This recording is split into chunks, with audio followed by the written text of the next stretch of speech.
Bom dia, eu sou cineasta e eu comecei dirigindo comédias. E a reação do público a essas comédias era sempre muito bacana, mas ficava no eu ri muito, me diverti muito, que é o que a gente espera de uma comédia. Foi aí, então aqui estão os meus primeiros filmes, foi aí que eu fiz o Doutores da Alegria, um documentário sobre aquele grupo de palhaços que visita hospitais. E a reação do público a esse filme foi completamente diferente. As pessoas realmente vinham me dizer, esse filme mudou minha vida. E a princípio eu fiquei um pouco constrangida, como assim um filme mudou a vida de alguém? Mas foram centenas de depoimentos de jovens que decidiram tomar outro rumo nas suas carreiras, pessoas que decidiram começar a atuar socialmente, professores que disseram que mudaram o jeito de ensinar depois de ver o filme. E depois de tantos depoimentos muito comoventes, então eu decidi continuar por esse caminho e aí eu fiz um filme chamado Quem Se Importa, que é um filme sobre empreendedores sociais ao redor do mundo. E eu vou mostrar um pequeno trailer para vocês agora.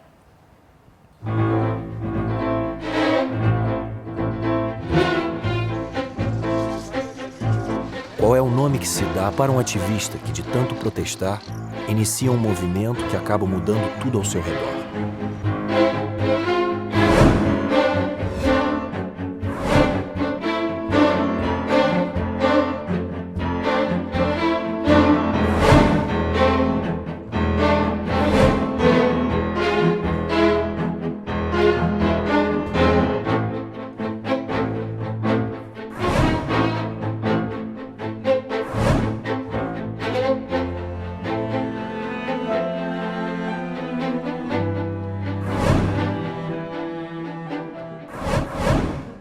Everyone was trying to help me because they thought, you have lost your way. You know, I couldn't explain it. And then one day someone said, oh, you're not crazy. You're a social entrepreneur. What is a social entrepreneur?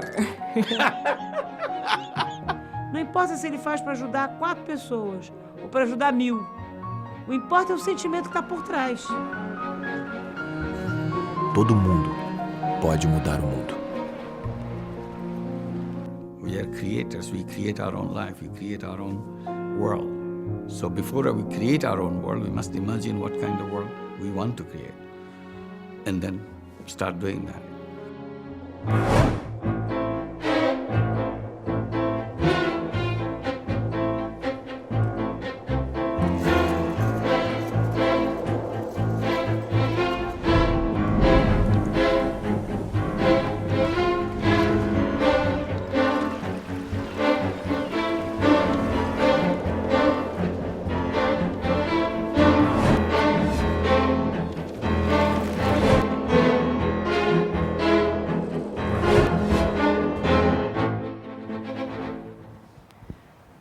Eu aprendi muito, tanto sobre o setor social, como sobre o impacto que o cinema pode ter para causar transformações positivas. E queria dividir isso um pouco aqui com vocês. Primeiro eu fiquei com dificuldade, como medir esse impacto social, né? No caso de cinema é ainda mais difícil, mas é uma outra métrica que não passa somente por essa visão reducionista dos números. Ela começa por inspirando a própria equipe que está fazendo o filme e vai como uma bola de neve. E hoje nós somos milhares de seguidores do filme no Brasil e fora do Brasil. Tudo isso por essa força, vamos dizer assim, invisível do compartilhamento. E vários filmes causaram impacto social, embora o número relacionado à bilheteria fosse muito pequeno. Por isso eu digo, não passa pelos números. Por exemplo, Uma Verdade Inconveniente, quando foi lançado no Brasil, ele foi visto só por 6.000 pessoas no cinema, mas trouxe à tona a questão do aquecimento global na época. Por quê? Porque uma das pessoas que está assistindo o filme é um jornalista que faz uma página inteira no Estadão, outro é um formador de opinião e por aí vai. E as pessoas começam a discutir o tema sem nem ter visto o filme. Então é esse tipo de impacto. Por exemplo, o Super Size também. O Super Size Me é um filme pequenininho, mas que incomodou tanto o McDonald's que eles resolveram melhorar um pouco o cardápio deles. e o Budrus, que vem divulgando ações pacíficas para a resolução do conflito Israel-Palestina. E tantos outros filmes que os americanos até criaram essa nova palavra, filmantropia.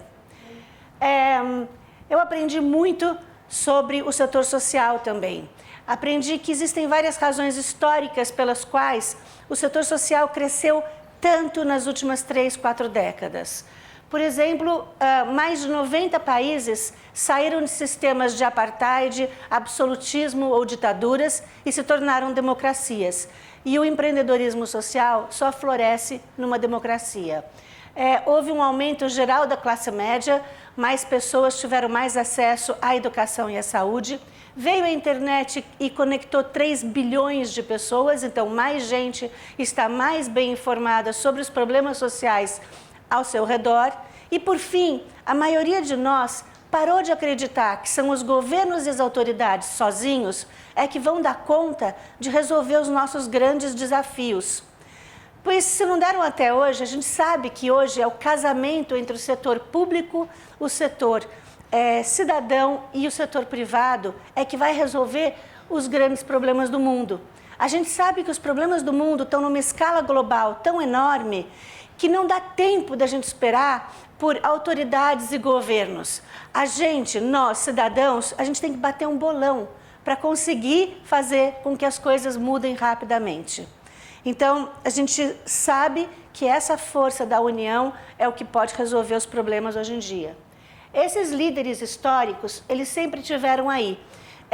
Na verdade, atrás desse cara aqui da frente, tem o Gandhi e o Martin Luther King. E esses grandes líderes sempre estiveram ao longo da história, sempre existiram. Mas é como se hoje eles tivessem uma nova postura. E eu tenho muito orgulho de ter no meu filme o Bill Drayton, que é um desses empreendedores sociais. Na verdade, ele é o pai do empreendedorismo social.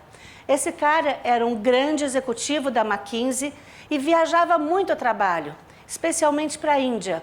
E ele começou a perceber que existiam pessoas muito pobres, mas com ideias criativas, de baixo custo e alto impacto, e que estavam fazendo a diferença em suas comunidades. E aí ele pensou assim, se eu quero mudar o mundo, por que não ajudar essas pessoas no início dos seus projetos? E foi aí que ele fundou a Ashoka, que foi a primeira organização a selecionar e apoiar empreendedores sociais ao redor do mundo. Se a gente hoje está aqui falando, usando esse termo, empreendedorismo social, é graças ao Bill Drayton. E essa nova postura que o empreendedor social tem. Ele chega e fala, eu estou aqui, eu quero mudar o mundo e eu vou agir em rede junto com vocês e juntos vamos conseguir causar um impacto positivo. Eu me perguntei, qual é a diferença entre esse empreendedor social e o empreendedor de negócios? Nenhuma. Ambos têm visão, são inovadores, não descansam enquanto não implementam as suas ideias. Vocês imaginam um homem muito bem sucedido de negócios? Tudo isso, todas as habilidades voltadas para solucionar um grande problema social. Esse é o empreendedor social. Eu gosto mais da palavra transformador, porque todos nós podemos ser transformadores. Na verdade, a definição para um transformador é muito simples. É essa aqui. É um cidadão comum que decidiu parar de reclamar e fazer as coisas acontecerem. Então, todos nós podemos causar algum impacto positivo dentro da nossa medida.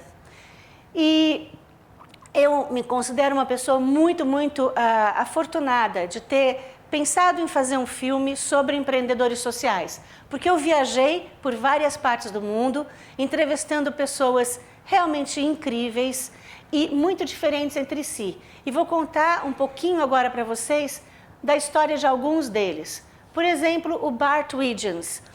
Ele é um cara que conseguiu unir a sua paixão de infância, que por incrível que pareça eram os ratos, com o que ele foi estudar, que era design industrial. E falou assim, não quero passar a vida inteira desenhando micro-ondas. Eu quero fazer alguma coisa por alguém e tem que ser na África. Então ele criou um programa que treina ratos para detectar minas terrestres e tuberculose. E está livrando a África de dependência de tecnologia estrangeira. Então, é um exemplo bacana porque é um cara que realmente gostava de ratos desde pequeno e conseguiu usar isso para transformação social. Por exemplo, a gente tem o Muhammad Yunus. Muhammad Yunus é o vencedor do Prêmio Nobel da Paz, ele é o criador do microcrédito e ele é um bom exemplo de alguém que começou pequenininho e conseguiu espalhar para o mundo todo a sua ideia, que é a ideia do microcrédito. Ele era um professor de economia em Bangladesh, na Universidade de Bangladesh, e ele se perguntava, o que adianta eu estar ensinando economia aqui se as pessoas estão morrendo de fome ao meu redor? E aí ele foi até as vilas, entendeu o que estava acontecendo e viu que as pessoas eram escravizadas pelos agiotas, que realmente tomavam conta da vida delas, cobrando juros extorsivos. E aí ele resolveu começar com o microcrédito, emprestando do próprio bolso. Aí foi tentar convencer os bancos não queriam ajudar. Aí ele criou um próprio banco, que é o Grameen Bank, e essa instituição do microcrédito hoje está presente no mundo todo, e ele foi o vencedor do Prêmio Nobel da Paz. Outro cara, por exemplo, é o Rodrigo Baggio. Rodrigo Baggio é o primeiro cara a falar de inclusão digital nesse país e levar computadores para as favelas quando as favelas não eram pacificadas. Ele já falava em empoderar as comunidades através da tecnologia e ele tem unidades do CDI não apenas em favelas, mas em presídios, em manicômios, em aldeias indígenas, no Brasil e em outros países. É considerado um dos maiores empreendedores sociais do mundo e é brasileiro. Por exemplo, o Eugênio Scanavino, que é um médico que decidiu ir para a região da Amazônia, criou um barco-hospital e quando ele chegou lá as pessoas realmente morriam de doenças muito simples, não tinham acesso nenhum à saúde, porque as comunidades eram muito isoladas à beira do rio, horas e horas de barco, e ele criou esse barco-hospital e realmente ele mudou o IDH daquela região. Por exemplo, a Vera Cordeiro. A Vera Cordeiro é uma médica do Rio de Janeiro que cansou de ver esse ciclo vicioso de crianças que ficavam doentes, eram curadas no hospital, voltavam para uma casa, numa favela, uma casa que chove dentro, uma casa que não tem higiene, e elas adoeciam de novo e eram reinternadas. E ela pensou assim, gente, é como cavar um buraco na areia. A minha função como médica não tem sentido. E foi aí que ela criou um projeto incrível chamado Saúde Criança, que já foi premiado no mundo todo, ela já exportou essa metodologia para fora do Brasil, ela já virou política pública em alguns estados brasileiros, mas ela cuida de uma maneira holística dessa família miserável com uma criança doente. Porque ela diz assim, que se numa família rica uma doença já é o caos, imagina uma família miserável, onde na maioria das vezes nem existe a figura do pai, é só a mãe com várias crianças.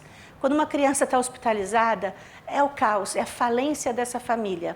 E é aí que a Vera entra com um programa de profissionalização, educação para as crianças, reforma da casa, e ela enxerga a família como todos os problemas daquela família e tenta reerguer para tirar aqueles miseráveis da situação, porque a miséria ela não tem saída. A pobreza pode ser digna, mas a miséria você não sai dela.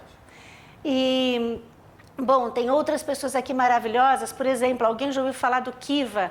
O Kiva, eu brinco que é um Facebook de empréstimos. Você entra na página deles, você vê várias pessoas com vários perfis e você escolhe para quem você quer emprestar dinheiro, não é dar, é emprestar. Eu mesma que não sou rica nem nada, já emprestei para 8 pessoas ao redor do mundo. Comecei emprestando para uma pessoa de Uganda, depois do Turco. Infelizmente, eu não pude emprestar para um brasileiro, porque só existem 3 países no mundo que não podem receber empréstimos do Kiva, que é o Brasil, a China e a Rússia, infelizmente. Mas eu pude emprestar para pessoas do mundo todo. E é muito bacana, você empresta o seu dinheiro, daqui a pouco, daqui a uns meses, você recebe um e-mail muito informal, dizendo assim, olha Mara, já devolveram, já pagaram o seu dinheiro. O que você quer fazer com isso? Você quer retirar o dinheiro porque ele é seu? Você quer doar para o Kiva ou você quer emprestar para uma próxima pessoa? Eu sempre emprestei, então o meu mesmo dinheiro já saiu de uma pessoa para outra, 8 vezes. E são pequenos negociantes. É aquela pessoa que precisa comprar uma máquina de costura para conseguir ter uma renda e mandar as crianças para a escola. É aquele negociante que precisa comprar um pouco mais de ração para as cabras. A outra que precisa comprar uma máquina para amassar amendoim e vender peanut butter. São pequenos negociantes numa relação digna de você, emprestador, com quem empresta, sem caridade no meio. Uma relação muito digna de você ajudar pessoas ao redor do mundo. E através dessa ajuda financeira, você conhece mais sobre a realidade dessas pessoas. Se chama Kiva e eu recomendo para todo mundo. Por exemplo, a gente tem pessoas aqui que são muito diferentes entre si. Todas elas vieram de backgrounds diferentes e montaram organizações muito diferentes. E eu me perguntei o que é que elas têm em comum. E elas têm uma coisa em comum. Todas elas conseguiram unir missão de vida a trabalho. E não tem nada mais gratificante do que você trabalhar no que você acredita que é bom para o mundo. Esse filme, O Quem Se Importa, virou um programa de educação. Nós estamos com pilotos em escolas e nós acreditamos muito que o empreendedorismo social deve entrar na educação. Isso já é esperado de um aluno americano quando ele vai fazer um exame para a faculdade. É absolutamente comum e esperado que dentro do currículo dele tenha a sua atuação social, o seu trabalho como voluntário, a sua visão cidadã. Se não tiver isso, é como se estivesse faltando. Só boas notas não são suficientes. E é essa cultura que a gente quer trazer para o Brasil. O Bill Drayton, ele fala que os pais vão ficar preocupados se os filhos estiverem indo mal em matemática. Mas será que eles sequer vão notar se o filho está sendo educado como um transformador? E é essa cultura do empreendedorismo social, da inovação social, do jovem proativo, é que a gente tem que trazer para dentro das escolas do Brasil desde cedo. Porque o jovem no Brasil, ele não tem tanto estímulo assim, porque ele sabe que o vestibular não está nem aí para isso. E as corporações, aonde no futuro ele, porventura, vem a trabalhar, também estão engatinhando. Mas eu já ouvi falar de 2 corporações que estão levando isso em consideração. Então, eu queria agradecer muito a oportunidade e queria dizer que quando um jovem que viu o filme me pergunta por onde eu começo, eu sempre digo, eu repito uma frase do filme, que é assim: não pergunte o que o mundo precisa, pergunte o que te faz se sentir vivo, porque o que o mundo precisa é de mais pessoas que se sintam vivas. Obrigada.